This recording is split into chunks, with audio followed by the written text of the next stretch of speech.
Banana. Очень рады видеть вас у нас. Малыш, если добро пожаловать. Пожалуйста. Угощайтесь.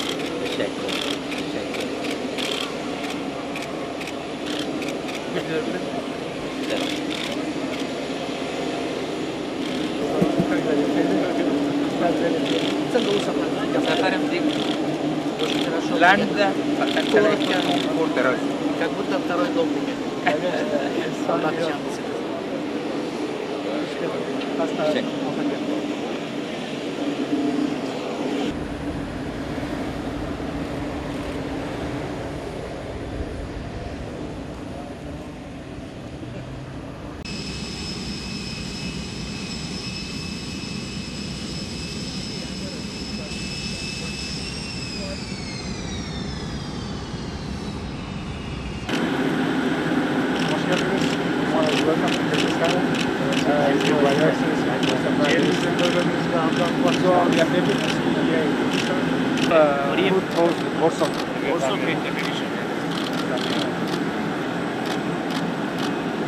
Sir mountain Honey है sir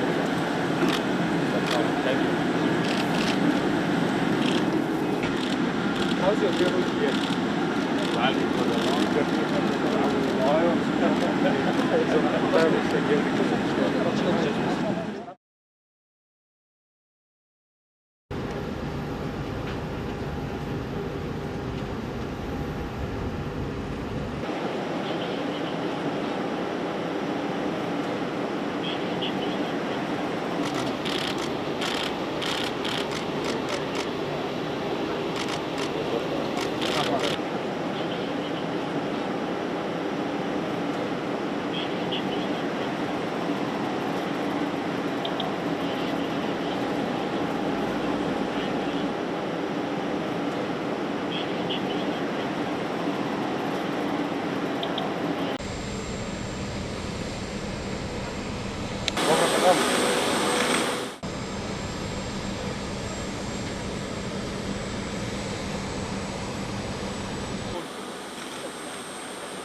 sir ये इनका बोर्सक है और शहद है इनका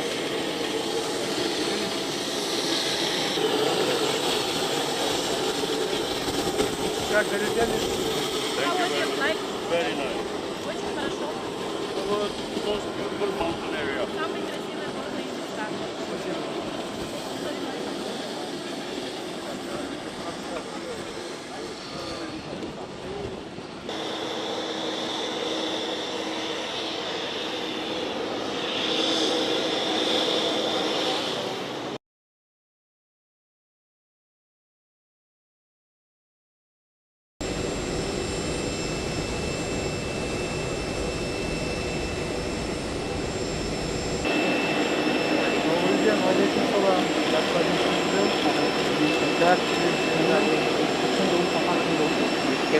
Banana.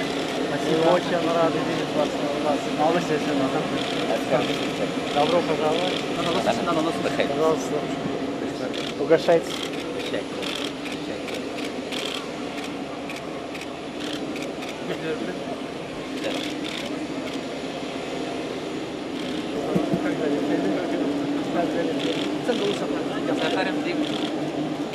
Ланда, Как будто второй дом.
Thank